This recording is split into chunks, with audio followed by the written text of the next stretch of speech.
স্বাগত দীপ্ত আন্তর্জাতিক সংবাদে। আপনাদের সঙ্গে আছি আমি লুৎফা ফৌজিয়া। ইসরায়েলের বিমান হামলায় গাজা উপত্যকায় আরও অন্তত 94 জন নিহত হয়েছেন। আহতের সংখ্যা অন্তত 439 জন। 2023 সালের অক্টোবর থেকে গাজায় অভিযান শুরু করেছে ইসরায়েল।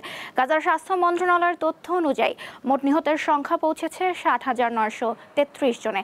অব্যাহত এই হামলা ও ত্রাণ প্রবেশে বাধার কারণে গাজায় 5 বছরের কম বয়সী সব শিশুই প্রাণঘাতী অপুষ্টির ঝুঁকিতে রয়েছে বলে সতর্ক করেছে জাতিসংঘ। এদিকে সেনাবাহিনীর এবং হামাসের হাতে জিম্মিদের জীবনের ঝুঁকি সত্ত্বেও গাজা উপত্যকা পুরোপুরি দখলের ইচ্ছা প্রকাশ করেছেন ইসরায়েলের প্রধানমন্ত্রী বেনিয়ামিন নেতানিয়াহু। এদিকে অধিকৃত পশ্চিম তীরে ইহুদিদের একটি অবৈধ বসতি পরিদর্শন করেছেন যুক্তরাষ্ট্রের প্রতিনিধি পরিষদের স্পিকার মাইক জনসন। এ ঘটনায় ক্ষুব্ধ প্রতিক্রিয়া জানিয়েছেন ফিলিস্তিনিরা। পুরো গাজা উপত্যকা দখলের সিদ্ধান্ত নিয়েছেন ইসরায়েলের প্রধানমন্ত্রী বেনিয়ামিন নেতানিয়াহু। তবে দেশটির সশস্ত্র বাহিনী এর বিরোধিতা করছে। তারা বলছে এ কাজ কঠিন হবে আর ঝুঁকিতে পড়বে হামাসের কাছে জঙ্গি ইসরায়েলিরা। ইসরায়েলি সেনাবাহিনীর আপত্তি এবং হামাসের হাতে জিম্মিদের জীবনের ঝুঁকি সত্ত্বেও গাজা উপত্যকা পুরোপুরি দখলে নেয়ার সিদ্ধান্ত নিয়েছেন দেশটির প্রধানমন্ত্রী বেনিয়ামিন নেতানিয়াহু। সোমবার টাইমস অফ ইসরায়েলের প্রতিবেদনে বলা হয়, চলতি সপ্তাহের মন্ত্রিসভায় গাজা দখলের অনুমোদন চাইবেন নেতানিয়াহু। দেশটির সংবাদ মাধ্যম জানিয়েছে, ইসরায়েল ডিফেন্স ফোর্স IDF প্রধান লেফটেন্যান্ট জেনারেল এয়াল জামির পুরো গাজা দখল পরিকল্পনার বিরোধিতা করেছেন। বর্তমানে গাজার শতকরা প্রায় 75% এলাকা IDF এর নিয়ন্ত্রণে আছে। তারা বলছে ওই উপত্যকা পুরোপুরি দখল করতে গেলে বহু বছর সময় লাগতে পারে, কারণ সেখানে হামাসের বিস্তৃত অবকাঠামো রয়েছে আর সেনা অভিযান জিম্মিদের সরাসরি মৃত্যু ঝুঁকিতে ফেলতে পারে। যুক্তরাষ্ট্রের প্রেসিডেন্ট ডোনাল্ড ট্রাম্পকে চিঠি লিখে অবিলম্বে গাজা যুদ্ধ বন্ধে ইসরায়েলকে চাপ দেওয়ার আহ্বান জানিয়েছেন ইসরায়েলের নিরাপত্তা বাহিনীর সাবেক প্রায় 600 কর্মকর্তা। এতে প্রধানমন্ত্রী বেনিয়ামিন নেতানিয়াহুর ওপর চাপ সৃষ্টির আহ্বান জানান তারা। চিঠিতে স্বাক্ষরকারীদের মধ্যে রয়েছেন সাবেক মোসাদ প্রধান তামির বার্দো এবং ইসরায়েলি সেনাবাহিনীর সাবেক উপপ্রধান মাতান ভিলনাই। গাজায় 22 মাস ধরে চলা ইসরায়েলি হামলায় 60,000-এর বেশি মানুষ নিহত হয়েছে। এর মধ্যে শিশুর সংখ্যা প্রায় 19,000। লুৎফা ফৌজিয়া, দীপ্ত বার্তাকক্ষ। 24 ঘন্টা পার না হতে ইসরায়েলে ফের হামলা চালিয়েছে হুতি যোদ্ধারা। স্থানীয় সময় মঙ্গলবার ভোরে এ হামলা হয়। ইয়েমেন থেকে হুতি যোদ্ধাদের ছোড়া ক্ষেপণাস্ত্র শনাক্ত ও ধ্বংস করার কথা জানিয়েছে ইসরায়েলি বাহিনী। এর আগে সোমবার ইসরায়েলের সামরিক লক্ষ্যবস্তুতে হামলা চালানোর দাবি করে হুতি বিদ্রোহীরা।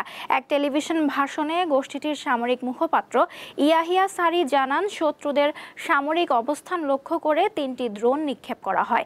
এ হামলার বিষয়ে ইসরায়েলি সামরিক বাহিনী একটি ড্রোন ভূপাতিত করার কথা জানায়। তবে বাকি 2টি ড্রোন সম্পর্কে কোনো তথ্য দেয়নি তেল আবিব। ইরান তার পরমাণু স্থাপনাগুলোতে কোনো আন্তর্জাতিক সংস্থার প্রতিনিধিকে সশরীরে প্রবেশাধিকার দেবে না বলে সাফ জানিয়ে দিয়েছে। দেশটির নিরাপত্তা ও পররাষ্ট্রনীতি বিষয়ক কমিশনের চেয়ারম্যান ইব্রাহিম আজিজি এক বিবৃতিতে জানান, আন্তর্জাতিক আণবিক শক্তি সংস্থা IAEA এর সদস্যদের পারমাণবিক স্থাপনায় সরাসরি পরিদর্শনের সুযোগ দেওয়া হবে না। আরও বলেন, আগামী সপ্তাহে IAEA এর একটি প্রতিনিধি দল ইরান সফরে আসছে। তবে তারা কেবলমাত্র ইরানি কর্মকর্তাদের সঙ্গে কারিগরি ও বিশেষজ্ঞ পর্যায়ের আলোচনা করতে পারবেন। আজিজি জোর দিয়ে বলেন, ইরানের পার্লামেন্টের একটি আইনের ভিত্তিতে পরমাণু স্থাপনাগুলোতে কোনো আন্তর্জাতিক সংস্থার শারীরিক প্রবেশাধিকার অনুমোদনযোগ্য নয়। তবে ইরান প্রযুক্তিগত সহযোগিতার ভিত্তিতে বিভিন্ন আন্তর্জাতিক সংস্থার সঙ্গে আলোচনা চালিয়ে যাবে, যার লক্ষ্য হবে পারস্পরিক মতবিনিময় ও যে কোনো বিভ্রান্তি নিরসন।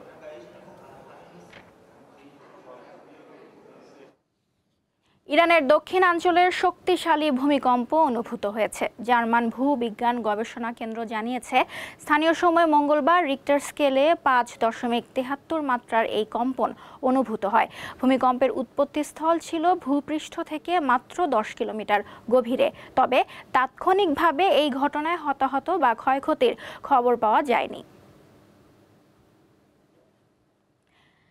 পাকিস্তানের সাবেক প্রধানমন্ত্রী ও পাকিস্তান তেহরিকে ইনসাফের প্রতিষ্ঠাতা ইমরান খানের মুক্তির দাবিতে আন্দোলনের ডাক দিয়েছেন দলটির নেতাকর্মীরা। এই বিক্ষোভ বর্তমান সরকারকে উৎখাত না করা পর্যন্ত অব্যাহত থাকবে বলে জানিয়েছে দলটি। পিটিআই নেতা আসাদ কায়সার জানান, 5 আগস্ট বিক্ষোভের সূচনা হবে। সরকারের পক্ষ থেকে এই কর্মসূচিকে অরাজকতা সৃষ্টির ষড়যন্ত্র বলা হচ্ছে। 2023 সালের এই দিন থেকে ইমরান খান দুর্নীতির মামলায় কারাগারে আছেন। তাই পিটিআই এই দিনটিকে তাদের আন্দোলনের প্রতীকী সূচনা হিসেবে বেছে নিয়েছে। আসাদ বলেন, দলের প্রাদেশিক ইউনিটগুলোকে মিছিল, গণসচেতনতা কর্মসূচি এবং অন্যান্য প্রতিবাদ কর্মসূচি পালনের নির্দেশ দেওয়া হয়েছে। ব্রাজিলের সাবেক প্রেসিডেন্ট বলসোনারোকে গৃহবন্দী করার নির্দেশ দিয়েছে দেশটির সুপ্রিম কোর্টের একজন বিচারক। সামাজিক যোগাযোগ মাধ্যম ব্যবহারের নিষেধাজ্ঞা অমান্য করায় সোমবার বিচারক এই আদেশ দেন। সাবেক সেনা কর্মকর্তা বলসোনারো 2022 সালের নির্বাচনে হেরেও ক্ষমতা ধরে রাখার ষড়যন্ত্র করার অভিযোগে তার বিচার চলছে। আদালতের বিধিনিষেধ বারবার অমান্য করায় বলসোনারোর সমালোচনা করে তাকে রাজধানীর ব্রাসিলিয়ার বাড়িতে গৃহবন্দী রাখার নির্দেশ দেন বিচারক। একই সঙ্গে তার আইনজীবী ছাড়া অন্য কারোর সঙ্গে দেখা করতে এবং মুঠোফোন ব্যবহারের ওপর নিষেধাজ্ঞা দেওয়া হয়। আদালতের এই পদক্ষেপে ওয়াশিংটন ক্ষুব্ধ প্রতিক্রিয়া জানিয়েছে। এছাড়া বলসোনারোর বিরুদ্ধে চলা বিচার কাজকে বিরোধী দমন আখ্যা দিয়ে ব্রাজিলের ওপর ব্যাপক শুল্ক আরোপের ঘোষণা দেন প্রেসিডেন্ট ট্রাম্প। একই সঙ্গে বিচারক মোরায়েসের ওপর নিষেধাজ্ঞা দিয়েছেন মার্কিন প্রেসিডেন্ট। ভারতে 2000 থেকে 2016 সালের মধ্যে ডাইনি সন্দেহে 2500-এর বেশি মানুষকে হত্যা করা হয়েছে, যাদের বেশিরভাগই নারী। সম্প্রতি বিহারে ডাইনি বিদ্যা চর্চার অভিযোগে একই পরিবারের 5 জনকে জীবিত পুড়িয়ে মারা হয়। ভারতের বিহার রাজ্যের প্রত্যন্ত গ্রাম টেটগামা, যেখানে বসবাস করেন ওরাও আদিবাসী সম্প্রদায়ের মানুষ। কুসংস্কার ও জাদুবিদ্যার অন্ধকারে ডুবে থাকা এই গ্রামে সম্প্রতি ঘটে গেছে এক মর্মান্তিক ঘটনা, যেখানে ডাইনি বিদ্যার চর্চার অভিযোগ তুলে একই পরিবারের 5 জনকে নৃশংসভাবে পিটিয়ে জীবন্ত পুড়ে মারা হয়। পুলিশের প্রাথমিক তদন্তে জানা যায়, বর্বর এই হত্যাকাণ্ডের শুরুটা হয়েছিল ঝাড়ফুঁক বা লোকজ চিকিৎসা থেকে। জানা গেছে, নিহতদের পরিবারের কর্তা বাবুলাল ওরাও ঝাড়ফুঁক চিকিৎসার সাথে জড়িত ছিলেন। কয়েকদিন আগে একই গ্রামের প্রতিবেশী রামদেব ওরাওয়ের পরিবারের এক শিশু মারা যায়। গুরুতর অসুস্থ হয় আরও একজন। এই ঘটনার জন্য বাবুলালের পরিবারকে দায়ী করেন রামদেব। অভিযোগ তুলেন, জাদুবিদ্যার মাধ্যমে তার সন্তানকে হত্যা করা হয়েছে। প্রত্যক্ষদর্শীরা বলেন, 6 জুলাই রাত 10টার দিকে বাবুলালের বাড়িতে গিয়ে পরিবারের সদস্যদের টেনে হিঁচড়ে বাড়ি থেকে বের করে আনে গ্রামবাসী। তারপর ধারালো অস্ত্র, লাঠি, রড দিয়ে নির্মমভাবে পিটিয়ে সবাইকে জীবন্ত পুড়িয়ে ফেলা হয়। এ সময় বাবুলালের স্ত্রী বাড়িতে না থাকায় তাকে ফোন করে ডেকে এনে হত্যা করে উত্তেজিত জনতা। নৃশংস এই হত্যাকাণ্ডের পর প্রমাণ লুকাতে মরদেহগুলো পাশের একটি জলাশয়ে ফেলে দেয়া হয়। হামলায় বাবুলাল, তার মা, স্ত্রী, বড় ছেলে ও ছেলের বউ নিহত হয়। তবে বাড়ি থেকে পালিয়ে প্রাণে বেঁচে যায় বাবুলালের ছোট ছেলে। ঘটনাটি থানা থেকে মাত্র 7 কিলোমিটার দূরে ঘটেছে, কিন্তু পুলিশ তা জানতে পারে 11 ঘন্টা পর। এই পর্যন্ত কয়েকজনকে গ্রেপ্তার করা হলেও বাবুলালের ছোট ছেলের অভিযোগ পুরো গ্রামই এতে জড়িত ছিল।